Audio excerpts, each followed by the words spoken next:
भवानी शंकरौ वंदे श्रद्धा विश्वास रूपिणौ याभ्यां विना न पश्यन्ति सिद्धा स्वान्तस्थमीश्वरं वंदे बोधमयं नित्यं गुरुं शंकररूपिणं यमाश्रितो हि वक्रोऽपि चन्द्रः सर्वत्र वन्द्यते सीताराम गुणग्राम पुण्यारण्य बिहारिणौ वंदे विशुद्ध विज्ञानौ कवीश्वर कपीश्वरौ। ये श्री रामचरितमानस के अयोध्या कांड का 37वां दोहा है। द्वार भीर सेवक सचिव कहीं उदित रवि देखी जागेउ अजहु न अवधपति कारणु कवनु विशेष।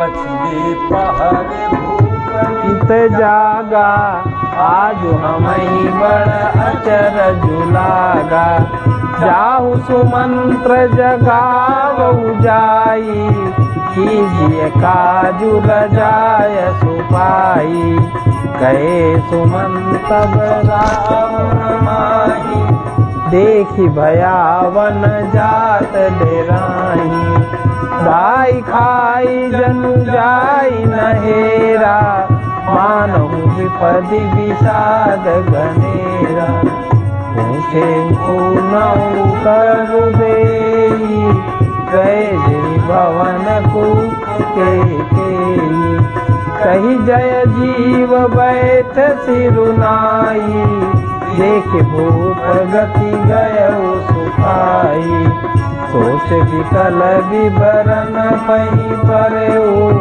मानव कमल मूल परिहरेऊ सचिव सवेत सकई नहीं पूछी बोली अशुभ भरी शुभ छूछी परी नाराजही नींद निसी हे तु जान जगदीशु राम राम रति भोर किया कही न मरमु मही। राजा नित्य ही रात के पिछले पहर में जाग जाया करते थे, किंतु आज हमें बड़ा आश्चर्य हो रहा है। हे सुमंत्र, जाओ जाकर राजा को जगाओ, उनकी आज्ञा पाकर हम सब काम करें। तब सुमंत्र रावले राजमहल में गए, पर महल को भयानक देखकर वे जाते हुए डर रहे। ऐसा लगता है मानो दौड़कर काट खाएगा, उसकी ओर देखा भी नहीं जाता, मानो विपत्ति और विषाद ने वहां डेरा लगा डाल रखा हो। पूछने पर कोई जवाब नहीं देता। वे उस महल में गए जहां राजा और कैकेयी थी। जय जीव कहकर सिर नवा कर वंदना करके बैठे और राजा की दशा देखकर वे सूखी गए। देखा कि राजा सोच से व्याकुल है, चेहरे का रंग उड़ गया है, जमीन पर ऐसे पड़े हैं मानो कमल जड़ छोड़कर जड़ से उखड़कर मुरझाया पड़ा हो। मंत्री मारे डर के कुछ पूछ नहीं सकते। तब अशुभ से भरी हुई और शुभ से विहीन कैकेयी बोली, राजा को रात भर नींद नहीं आई, इसका कारण जगदीश्वर ही जाने। इन्होंने राम राम रटकर सवेरा कर दिया, परंतु इसका भेद राजा कुछ भी नहीं बतलाते। आनहु राम ही देगी बोलाई, समाचार तब पूछेउ आई। चले सुमंतु राय रुख जानी, लखी कुचाली कीनी कछुरानी। सोच विकल मग परई न पाऊ, राम ही बोली कही काराऊ। उर्धरि धीर जुगयउ दुआरे, पूछई सकल देखी मनु मारे। समाधान करी सो सबई का, गयउ जहाँ दिन कर कुल टीका। राम सुमंत्र ही आवत देखा, आदर कीन पिता समलेखा। रखि बदनु कही भूप रजाई, रघुकुल दीप ही चले उलेवाई। राम को भांति सचिव संग जाई, देख लोग जहाँ ता मिल खाई। जाई दीख रघुवंश मनि, नरपति निपट कुसाजु। सामी परे लखी सिंह ने, मनहु वृद्ध गजराज। कैकेयी कह रही है तुम जल्दी राम को बुला लाओ, तब आकर समाचार पूछना। राजा का रुख जानकर सुमंत्र जी रात भर राजा को नींद नहीं आई। इसका कारण जगदीश्वर ही जाने। इन्होंने राम राम रटकर सवेरा कर दिया, परंतु इसका भेद राजा कुछ भी नहीं बतलाते। तुम जल्दी राम को बुला लाओ, तब आकर समाचार पूछना। राजा का रुख जानकर सुमंत जी चले, समझ गए कि रानी ने कुछ आल की है। सुमंत सोच से व्याकुल हैं, रास्ते में पैर नहीं पड़ता, आगे नहीं बढ़ा जाता। सोचते हैं राम जी को बुलाकर राजा क्या कहेंगे। किसी तरह हृदय में धीरज धर कर वे द्वार पर गए। सब लोग उनको मनमाने उदास देखकर पूछने लगे। सब लोगों का समाधान करके किसी तरह समझा बुझाकर सुमंत वहाँ गए जहाँ सूर्य कुल के तिलक श्री रामचंद्र जी थे। श्री रामचंद्र जी सुमंत को आते देखा तो पिता के समान समझकर उनका आदर किया। श्री रामचंद्र जी के मुख को देखकर और राजा की आज्ञा सुनकर वे रघुकुल के दीपक श्री रामचंद्र जी को अपने साथ लिवा लिए। श्री रामचंद्र जी मंत्री के साथ बुरी तरह से बिना किसी लवाजमे के जा रहे हैं, यह देखकर लोग जहाँ तहाँ विषाद कर रहे हैं। रघुवंश मणि श्री रामचंद्र जी ने जाकर देखा कि राजा अत्यंत ही बुरी हालत में पड़े हैं, मानो सिंघनी को देखकर कोई बूढ़ा गजराज सहम कर गिर पड़ा हो।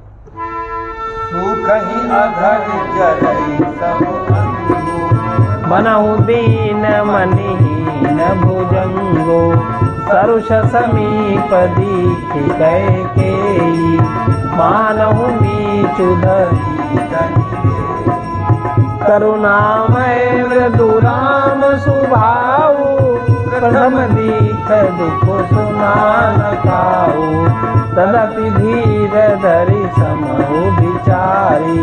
पूछी मधुर बचन महतारी, मोहि कहु मातु तात दुख कारण। करिय जतन जेहि होई निवारण, सुनौ राम सब कारण एहु। राजहि तुम पर बहुत स्नेहु, देन कहनी मोहि दुई वरदाना। मांग्यो जो कछु मोहि सुहाना, सोस निभयो भूप उर सोचु। छाण न सकहि तुम्हार संकोचु, सुतने हुई बचन उत। संकट परेउ नरेश, सकहु न आयसु धरहु सिर। मेटहु कठिन कलेश। राजा के ओठ सूख रहे हैं, सारा शरीर जल रहा है, मानो मणि के बिना सांप दुखी हो रहा हो। पास ही क्रोध से भरी कैकेयी को देखा, मानो साक्षात मृत्यु ही बैठी। राजा के जीवन की अंतिम घड़ियां गिन रही हो। मृत्यु बैठी, राजा के जीवन की अंतिम घड़ियां गिन रही हो। श्री रामचंद्र जी का स्वभाव कोमल और करुणामय है। उन्होंने अपने जीवन में पहली बार ये दुख देखा। इससे पहले कभी उन्होंने दुख सुना भी नहीं था। तो भी समय का विचार करके हृदय में धीरज धर कर उन्होंने मीठे बचनों से माता कैकेयी से पूछा, है माता, मुझे पिताजी के दुख का कारण कहो, ताकि जिससे उसका निवारण हो, दुख दूर हो सके, वो यत्न किया जाए। कैकेयी ने कहा, हे राम सुनो, सारा कारण यही है कि राजा का तुम पर बहुत स्नेह है। इन्होंने मुझे 2 वरदान देने को कहा था। मुझे जो कुछ अच्छा लगा वही मैंने मांगा। उसे सुनकर राजा के हृदय में सोच हो गया, क्योंकि ये तुम्हारा संकोच नहीं छोड़ सकते। इधर तो पुत्र का स्नेह है और उधर वचन प्रतिज्ञा। राजा इसी धर्म संकट में पड़ गए। यदि तुम कर सकते हो तो राजा की आज्ञा से उद्धार करो और इनके कठिन क्लेश को मिटा दो। निधरक बहती कहई कटुबानी, सुनत कठिनता अति अकुलानी। जीव कमान बचन सरनाना, मनऊ महिप मृदुलक्ष समाना। जनु कठोर पनु धरे शरीरु, सिखई धनुष विद्या बलबीरु। सब प्रसंग रघुपति सुनाई, बैठी मनु तनु धरि निठुराई। मन मुस्काई भानु कुल भानु, राम सहज आनंद निनानु। बोले बचन विगत सब दूषण, मृदु मंजुल जनु बाग विभूषण। सुन जननी सोई सुत बड़ भागी, जो पितु मातु बचन अनुरागी। तनय मातु पितु तोष निहारा, दुर्लभ जननी सकल संसारा। मुनिगण मिलनु विशेषी बन, सबहि भांति हित मोर। तेई माँ पितु आय सुबहुरी, सम्मत जननी तो। केकई बेधड़क बैठी कड़वी वाणी बोल रही हैं, जिसे सुनकर स्वयं कठोरता भी अत्यंत व्याकुल हो उठे। जीव धनुष है, वचन भाव से तीर हैं, और मानव राजा ही कोमल निशाने के समान है। इस सारे समाज के साथ मानव स्वयं कठोरपन श्रेष्ठ वीर का शरीर धारण करके धनुष विद्या सीख रहा हो। श्री रघुनाथ जी को सब हाल सुनाकर वैसे बैठी है मानो निष्ठुरता ही शरीर धारण किए हुए है। सूर्य कुल के सूर्य, स्वाभाविक ही आनंद निधान। श्री रामचंद्र जी मन में मुस्कुराकर सब दूषणों से रहित ऐसे कोमल और सुंदर वचन बोले, जो मानव वाणी के भूषण ही थे। ये माता सुनो, वही पुत्र बड़भागी है जो माता पिता के वचनों का अनुरागी पालन करने वाला हो। आज्ञा पालन के द्वारा माता पिता को संतुष्ट करने वाला पुत्र हे जननी संसार में दुर्लभ है। वन में विशेष रूप से मुनियों का मिलाप होगा, जिसमें मेरा सभी प्रकार से कल्याण है। उसमें भी फिर पिताजी की आज्ञा और हे जननी तुम्हारी सम्मति है, तो बहुत अच्छी बात है। भरतु प्राण प्रिय पावहि राजू, विधि सब विधि मोहि सन्मुख आजू। जौन जाऊं बन ऐसे उकाजा, प्रथम गनीय मोहि मूढ़ समाजा। सेवहि अरनु कल्प तरु त्यागी, परिहरि अमृत ले विषु मांगी। तेउ न पाई अस समौ चुकाही, देखो विचारी मातु मन माही। अम्ब एक दुख मोहि बिसेखी, निकट निकल नर नायक देखी। थोरहि बात पितहि दुख भारी, होत प्रतीति न मोहि महतारी। राव धीर गुण उदधि अगाधु, मोहिते कछु बड़ अपराधु। जाते मोहि न कहत कछु राऊ, मोरि शपथ ते ही कहु सतिवाऊ।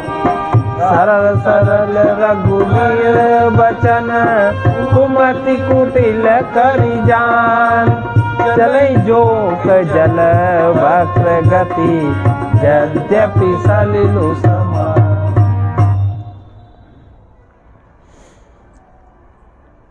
और प्राण प्रिय भरत राज्य पावेंगे। इन सभी बातों को देखकर ऐसा प्रतीत होता है कि आज विधाता सब प्रकार से मुझे सन्मुख है, मेरे अनुकूल हैं।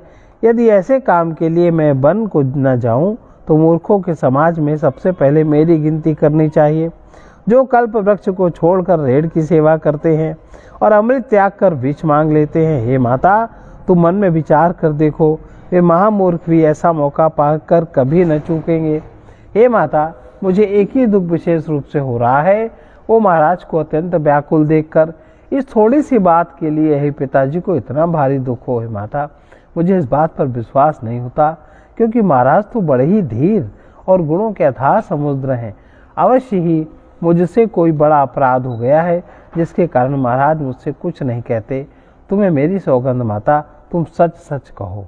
रघुकुल में श्रेष्ठ श्री रामचंद्र जी के स्वभाव से ही सीधे वचनों को दुर्बुद्धि कह टेढ़ा ही करके जान रही है। जैसे यद्यपि जल समान ही होता है, परंतु जोक उसमें टेढ़ी चाल से ही चलती है। रहसी रानी राम रुख पाई बोली कपट स्नेहु जनाई। शपथ तुम्हार भरत कहे आना हेतु न दूसर मैं कछु जाना। तुम अपराध जोग नहीं ताता जननी जनक बंधु सुखदाता। राम सत्य सब जो कहू काऊ तुम बिनु मातु बचन रत आऊ। पितई बुझाई कहू बल सोई चौथे पन जही अज सुन होई। तुम सम सुवन सुखत जई दीने उचित न था सुनिरादर कीने। लागही कुमुख बचन शुभ कैसे मगन गया विगति रथ। राम ही मातु बचन सब भाए जिम सुर सरिगत सलिल सुहाए। गई मूर्छा राम नप फिर कर बटलीन। सचिव राम आगमन कही विनय समय समझी। रानी कैकेयी श्री रामचंद्र जी का रुख पाकर हर्षित हो गई और कपटपूर्ण स्नेह दिखाकर बोली, तुम्हारी शपथ और भरत की सौगंध है, मुझे राजा के दुख का दूसरा कुछ भी कारण विदित नहीं। हे तात, तुम अपराध के योग्य नहीं हो। तुमसे माता पिता का अपराध बन पड़े यह संभव नहीं। तुम तो माता पिता और भाइयों को सुख देने वाले हो। हे राम, तुम जो कुछ कह रहे हो सब सत्य है। तुम माता पिता के वचनों के पालन में तत्पर हो। मैं तुम्हारी बलिहारी जाती हूँ। तुम पिता को समझाकर वही बात कहो जिससे चौथे पन में इनका अपयश न हो। जिस पुण्य ने इनको तुम जैसे पुत्र दिए उसका निरादर करना उचित नहीं। कैकेयी के बुरे मुख में ये शुभ वचन कैसे लगते हैं, जैसे मगध देश में गया आदि तीर्थ। मतलब मगध देश अच्छा नहीं है, है? अच्छा नहीं है, वहाँ गया आदि तीर्थ। श्री रामचंद्र जी को माता कैकेयी के सब वचन ऐसे अच्छे लगे जैसे गंगा जी में जाकर अच्छे बुरे सभी प्रकार के जल शुभ सुंदर हो जाते हैं। इतने में राजा की मूर्छा दूर हुई। उन्होंने राम का स्मरण करके राम राम कहकर फिर करवट ली। मंत्री ने श्री रामचंद्र जी का आना कहकर समय अनुकूल विनती की। अकेले राम पगुधारे धरि धीरजु तब नयन उगारे। सचिव संहारी राऊ बैठारे चरण परत नप राम निहारे। ये स्नेह विकल उरलाई गए मनि मनहु पनिक फिर पाई। राम ही चितई रहो नर नाहु चला विलोचन बारी प्रभाहु। सोत विवश कछु कहे न पारा हृदय लगावत बारही बारा। विधि मनाव राऊ मन माही यही रघुनाथ न कानन जाही। सुमिरि महेश ही कही निहोरी विनती सुनहु सदा शिव मोरी। आशुतोष तुम अब डर दानी आरती हरऊ दीन जन जानी। तुम प्रेरक सबके हृदय सोमति राम ही देहु। बचन मोर तजी राई घर हरिहर शील सने। जब राजा ने सुना कि श्री रामचंद्र पधारे हैं तो उन्होंने धीरज धर के नेत्र खोले। मंत्री ने संभाल कर राजा को बैठाया। राजा ने श्री रामचंद्र जी को अपने चरणों में पड़ते प्रणाम करते देखा। स्नेह से विकल राजा ने श्री राम जी को हृदय से लगा लिया, मानो सांप ने अपनी खोई हुई मणि फिर पा ली हो। राजा दशरथ जी श्री राम जी को देखते ही रह गए। उनके नेत्रों से आंसुओं की धारा बह चली। शोक के विशेष वश होने के कारण राजा कुछ कह नहीं सकते। वे बार बार श्री रामचंद्र जी को हृदय से लगाते हैं और मन में ब्रह्मा जी को मनाते हैं कि जिससे श्री रघुनाथ जी वन को न जाए। फिर महादेव जी का स्मरण करके उनसे निहोरा करते हैं, कहते हैं, हे सदाशिव, आप मेरी विनती सुनिए। आप आशुतोष शीघ्र प्रसन्न होने वाले अवडर दानी मुँह मांगा दे डालने वाले हैं। अतः मुझे अपना दीन सेवक जानकर मेरे दुख को दूर कीजिए। आप प्रेरक रूप से सबके हृदय में हैं। आप श्री रामचंद्र जी को ऐसी बुद्धि दीजिए जिससे वे मेरे वचन को त्याग कर और शील स्नेह को छोड़कर घर ही में रह जाएं। जसु जसु न साऊ नरक परी बरु सुरपुर जाऊ। सम सुख दुसह सहा बहु मोही लोचन ओट राम जय मोही। असमन गुनई राऊ नहीं बोला पीपर पात सरिस मन डोला। रघुपति पितहि प्रेम बस जानी कुंठ कही मातु इस काल अवसर अनुसारी बोले वचन विनीत विचारी। बात कहूँ कछु करऊँ बिताई अनुचित समझ जानी ललिता। लघु बात लागी काहू न मोहि कही प्रथम जनावा।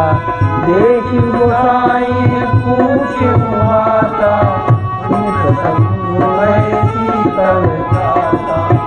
मंगल समय स्नेह बस सोच परिहरि तात। आय सुबेय हरसिय फूल के। जगत में चाहे अपयश हो या सुयश नष्ट हो जाए, चाहे नया पाप होने से मैं नरक गिरूं अथवा स्वर्ग चला जाऊं, पूर्व पुण्यों के फलस्वरूप मिलने वाला स्वर्ग चाहे मुझे न मिले और भी सब प्रकार के दूसरे दुख आप मुझसे सहन करा लें, पर श्री रामचंद्र मेरी आंखों की ओट न हो। राजा मन ही मन इस प्रकार विचार कर रहे हैं, बोलते नहीं। उनका मन पीपल के पत्ते की तरह डोल रहा है। श्री रघुनाथ जी पिता को प्रेम के वश जानकर और यह अनुमान करके कि माता फिर कुछ कहेंगी तो पिताजी को दुख होगा, देश काल और अवसर के अनुकूल विचार कर विनीत वचन कहे, हे तात, मैं कुछ कहता हूँ या ढिठाई करता हूँ, इस अनौचित्य को मेरी बाल्यावस्था समझकर क्षमा कीजिएगा। इस अत्यंत तुच्छ बात के लिए आपने इतना दुख पाया, मुझे किसी ने पहले कहकर यह बात क्यों नहीं जनाई।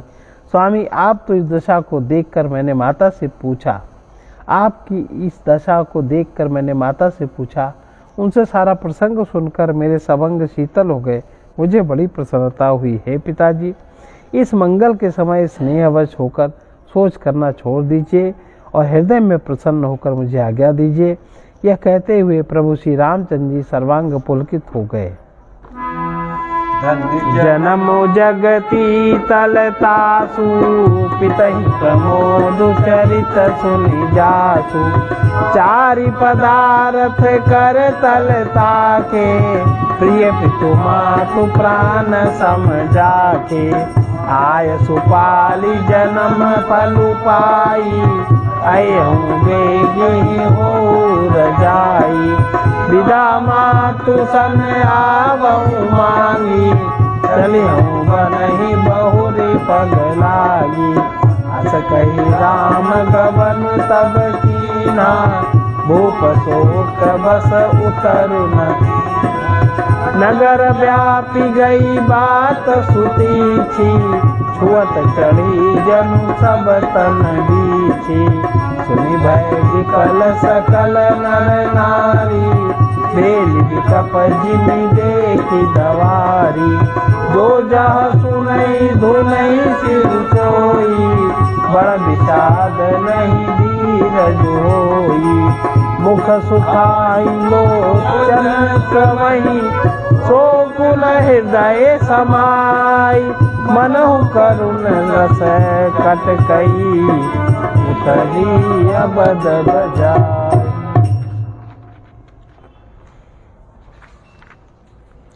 उन्होंने फिर कहा, इस पृथ्वी तल पर उसका जन्म धन्य है जिसके चरित्र सुनकर पिता को परम आनंद हो, जिसको माता पिता प्राणों के समान प्रिय हैं। चारों पदार्थ धर्म अर्थ काम मोक्ष उसके करतलगत मुट्ठी में रहते हैं। आपकी आज्ञा पाकर के और जन्म का फल पाकर मैं जल्दी ही लौट आऊँगा, अतः कृपया आज्ञा दीजिए। माता से विदा मांग आता हूँ, फिर आपके पैर लगकर प्रणाम करके वन को चलूँगा। ऐसा कहकर तब श्री रामचंद्र जी वहाँ से चल दिए। राजा ने शोकवश कोई उत्तर नहीं दिया। वो बहुत ही तीखी अप्रिय बात नगर भर में इतनी जल्दी फैल गई, मानो डंक मारते ही बिच्छू का भी सारे शरीर में चढ़ जाता। इस बात को सुनकर सब स्त्री पुरुष ऐसे व्याकुल हो गए जैसे दावानल वन में आग लगी देखकर बेल और वृक्ष मुरझा जाते हैं। जो जहाँ सुनता है वो वहीं सिर धुनने पीटने लगता है। बड़ा विषाद है, किसी को धीरज नहीं बनता। सबके मुख सूख जाते हैं, आंखों से आंसू बहते हैं, शोक हृदय में नहीं समाता, मानो करुण रस की सेना अवसर पर डंका बजाकर उतर आई हो। विधि बात बिगारी, जाता दे कई कई गारी, यही पापी बूझ का परऊ, छाई भवन पर पावक धरेऊ, मुझ कर नयन काली चांदी खा, डारी सुधा विषु चाहत चीखा, कुटिल कठोर कुबुद्धि अबागी, भई रघुवंश बेन बन आगी, पालव बैठी पेड़ यही काटा, सुखम सुख दारु रचिदाता, सदा राम यही प्राण समाना, कारण कवन कुटिल पनुखाना, सत्य कहाई कवि नारी सुभाऊ, सब विधि अगहु अगाध दुराऊ, निज प्रतिबिंब बरुक गई जाई, जानी न जाई नारी गति भाई, काहन पावकु जारी सके, कान समुद्र समाई, कान करे अबला प्रबल, यही जग काल उठाए। बड़ी कठिन उपमा दे दी। सब मेल मिल गए हैं, सब संयोग ठीक हो गए हैं। इतने में ही विधाता ने बात बिगाड़ दी। जहाँ तहाँ लोग कैकेयी को गाली दे रहे हैं। इस पापिन को क्या सूझ पड़ा जो इसने छाए घर पर आग रख दी। ये अपने हाथ से अपनी आंखों को निकालकर आंखों के बिना देखना चाहती है और अमृत फेंककर विष चखना चाहती है। यह कुटिल, कठोर, दुर्बुद्धि अभागिन कैकेयी रघुवंश रूपी बांस के वन के लिए अग्नि के समान हो गई। पत्ते पर बैठकर इसने पेड़ को काट डाला। सुख में शोक का ठाट उलट कर रख दिया। ये रामचंद्र जी इसे सदा प्राणों के समान प्रिय थे, फिर भी न जाने किस कारण इसने कुटिलता ठानी। कवि सत्य ही कहते हैं, स्त्री का स्वभाव सब प्रकार से पकड़ में न आने योग्य, अथाह और भेद भरा होता है। अपनी परछाई भले ही पकड़ में आ जाए, पर भाई स्त्रियों की गति, उनकी चाल नहीं समझी जा सकती। आग क्या नहीं जला सकती, समुद्र में क्या नहीं समा सकता। अबला कहलाने वाली प्रबल स्त्री जाति क्या नहीं कर सकती, और जगत में काल किसको नहीं खाता। का सुनाई विधि का सुनावा, का दिखाई चह का दिखावा। एक कहाई भल भूप न कीना, बरु विचारी नहीं कुमति दीना। जो हटि भयउ सकल दुख भाजन, अबला विबस ज्ञान गुण गाजन। एक धर्म परिमित पहचाने, न पहि दोष नहीं देहि सयाने। शिवि दधीचि हरिचंद कहानी, एक एक सन कहानी बखानी। एक भरत कर सम्मत कहाई, एक उदास भाई सुनि राई। कारण मुंदी कर रद गई दिया, एक कहाई यह बात अलिया। सुकत जाई यस कहत तुम्हारे, राम भरत कहूँ प्राण पिता। चंदु चवै बरु अनल कन, सुधा होई विष तू। सपने हूँ कब ना करिए किछु भरत राम। विधाता ने क्या सुनाकर क्या सुना दिया, क्या दिखाकर अब वो क्या दिखाना चाहता है।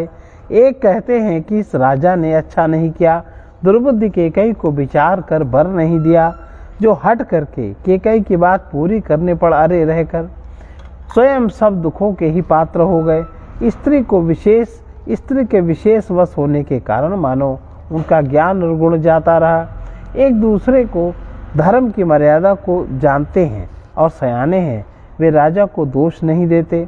वे शिवी दधीचि हरिश्चंद्र की कथा एक दूसरे से बखान कर कहते हैं। कोई एक इसमें भरत जी की सम्मति बताते हैं, कोई एक सुनकर उदासीन भाव से रह जाते हैं और कोई हैं जो कुछ नहीं बोलते। कोई हाथों से कान मूंदकर अपनी जीभ को दांतों तले दबाकर कहते हैं बात झूठ है। ऐसी बात कहने योग्य कहने से तुम्हारे पुण्य नष्ट हो जाएंगे। भरत जी को तो रामचंद्र जी प्राणों के समान प्यारे हैं। चंद्रमा चाहे शीतल किरणों की जगह आग की चिंगारियां बरसाने लगे, अमृत चाहे विष के समान हो जाए, परंतु भरत जी स्वप्न में कभी भी रामचंद्र जी के विरुद्ध कुछ भी नहीं करेंगे। एक विधात ही दूषण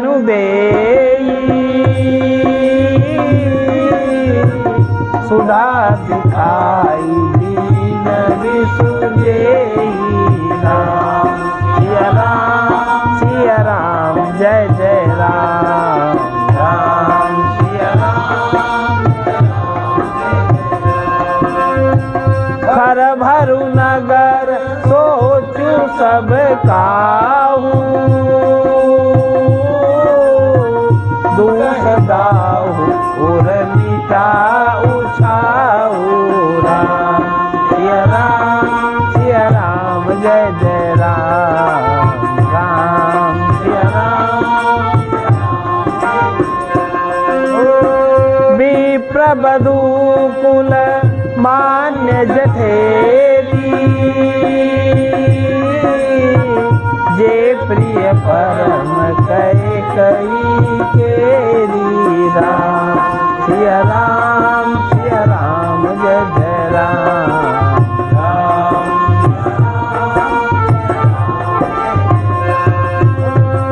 लगी देन सिख सीनु सराई, बचन बान सम लागई काई राम। सिया राम जय जय राम, राम सिया राम। भरतु न मोहि प्रिय राम समाना, सदा कहु यहु सब जग जाना राम। सिया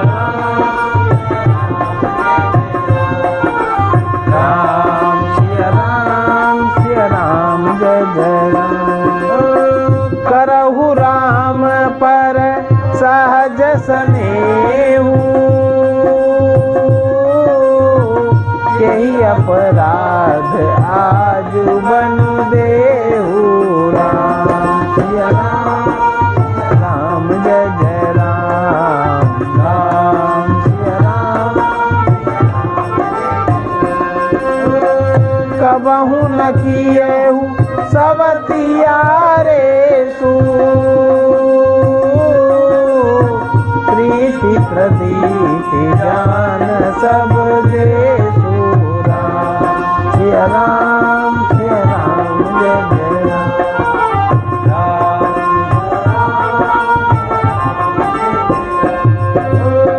कौसल्या अब काह बिगारा, तुम जेहि लागी वज्रपुर प्यारा राम। सिया राम जय जय राम,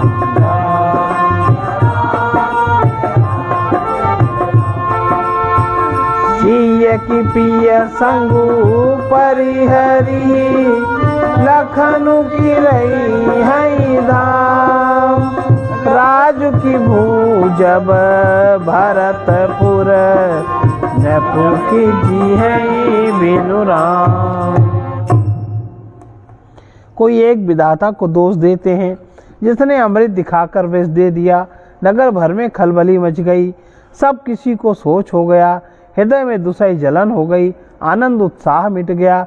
ब्राह्मणों की स्त्रियां कुल की माननीय बड़ी बूढ़ी जो कैकेयी की परम प्रिय थीं, वे उसके शील की सराहना करके उसे सीख देने लगी, पर उसको उनके वचन बाण के समान लगते हैं। वे कहती, तुम तो सदा कहा करती थी कि रामचंद्र के समान मुझको भरत भी प्यारे नहीं हैं। इस बात को सारा संसार जानता है। श्री रामचंद्र जी पर तुम स्वाभाविक ही स्नेह करती रही हो, आज किस अपराध से उन्हें बन देती हो। तुमने कभी सौतिया डाह नहीं किया, सारा देश तुम्हारे प्रेम और विश्वास को जानता है। अब कौशल्या ने तुम्हारा कौन सा बिगाड़ दिया जिसके कारण तुमने सारे नगर पर वज्र गिरा दिया। क्या सीता जी अपने पति श्री रामचंद्र जी का साथ छोड़ देंगी? क्या लक्ष्मण जी श्री रामचंद्र जी के बिना घर रह सकेंगे? क्या भरत जी श्री रामचंद्र जी के बिना अयोध्यापुरी का राज्य भोग सकेंगे? क्या राजा रामचंद्र जी के बिना जीवित रह सकेंगे? अर्थात न सीता जी यहाँ रहेंगी, न लक्ष्मण जी रहेंगे, न भरत जी राज्य करेंगे और न ही राजा जीवित रहेंगे, सब उजाड़ हो जाएगा। अस विचार हरि उर छाणऊ कोहू, शोक कलंक कोटि जन हो। भरत ही अवसि देव युवराजू, कानन का राम कर काजू। नाइन राम राज के भूखे, धर्म धुरी न विषय रस रूखे। गुरु ग्रह बसंग राम कज गेहू, नकसन अस बरु दूसर लेहू। जौं लगी कहे हमारे, नहीं लागी कछु हाथ तुम्हारे। जो परिहास की कछु होई, तो कही प्रगट जनावऊ सोई। राम सरिस सुख कानन जोगु, काह कही सुनि तुम कम लोगु। उठऊ बेगी सोई करऊ उपाई, जय विधि शोक कलंक शोक कलंक जाई। उपाय करि कुल पालहि, हटि फेरु राम ही जात। बन जनि बात दूसरी चाल, जिमि भानु बिनु बिनु प्राण बिनु तत् चंद बिनु जिमि जामिनी। तिमि अवध तुलसीदास प्रभु बिन समुझि दो जिया भामिनी। सखिन सिखावन दीन, सुनत मधुर परिणाम हित। तेई कछु कानन कीन, कुटिल प्रबोधि कुंवरी। हृदय में ऐसा विचार कर क्रोध छोड़ दो, शोक और कलंक की कोठी मत बनो। भरत को अवश्य ही युवराज पद दो, पर रामचंद्र जी को वन में क्या काम है? श्री रामचंद्र जी राज्य के भूखे नहीं है, वे धर्म की धुरी को धारण करने वाले और विषय रस से रूखे हैं, अर्थात उनमें विषया शक्ति है ही नहीं। इसलिए तुम यह शंका न करो कि राम जी बन न गए तो भरत के राज्य में विघ्न करेंगे। इतने पर भी मन न माने तो तुम राजा से दूसरा ऐसा ही वर ले लो कि राम जी घर छोड़कर गुरु के घर रहें। तो तुम हमारे कहने पर न चलोगी तो तुम्हारे हाथ कुछ भी न लगेगा। यदि तुमने कुछ हंसी की हो तो उसे प्रकट करके जना दो कि मैंने हंसी की है। राम सरीखा पुत्र क्या बन के योग्य है? यह सुनकर लोग तुम्हें क्या कहेंगे? जल्दी उठो और वही उपाय करो जिस उपाय से इस शोक और कलंक का नाश हो। जिस तरह नगर भर का शोक और तुम्हारा कलंक मिटे, वही उपाय करके कुल की रक्षा करो। बन जाते हुए श्री राम जी को हट करके लौटा लो, दूसरी कोई बात न चला। तुलसीदास जी कहते हैं, सूर्य के बिना दिन, प्राण के बिना शरीर, चंद्रमा के बिना रात निर्जीव तथा शोभाहीन हो जाती है, वैसे ही श्री रामचंद्र जी के बिना अयोध्या हो जाएगी। हे भामिनी, तो अपने हृदय में इस बात को समझ विचार कर देख तो सही। इस प्रकार सखियों ने ऐसी सीख दी जो सुनने में मीठी, परिणाम में हितकारी थी। पर कुटिला कुबरी की सिखाई पढ़ाई हुई केकई ने इस बात पर जरा भी ध्यान नहीं दिया। अब बस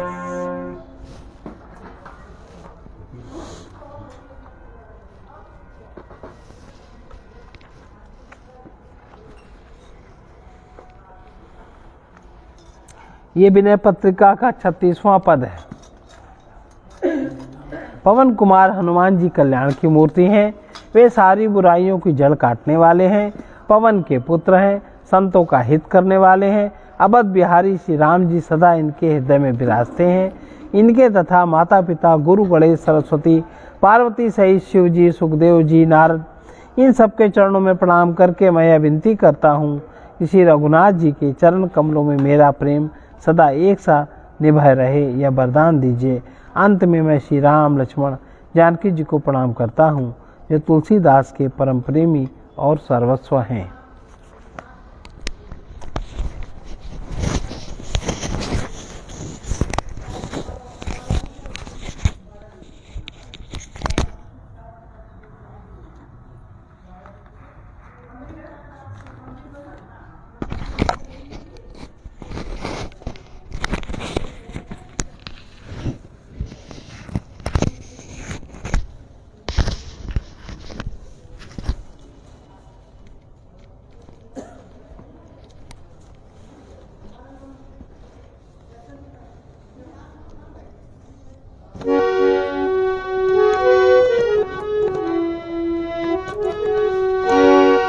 मंगल मूर्ति मारुत नंदन, सकल अमंगल मूल निकंदन। मंगल मूर्ति मारुत नंदन, सकल अमंगल मूल निकंदन। पवन तनय संतन हितकारी, पवन तनय हृदय विराजत अवध बिहारी।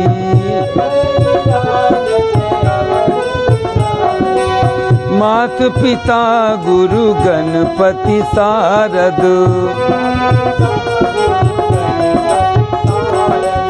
शिवा समेत शंभु सुख सारद। चरण बंदी बिन बो सब काहू, चरण बंदी राम देहु राम पद नेह निबाहु।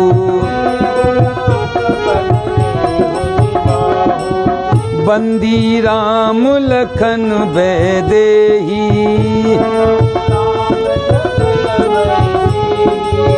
जे तुलसी के परम सनेही।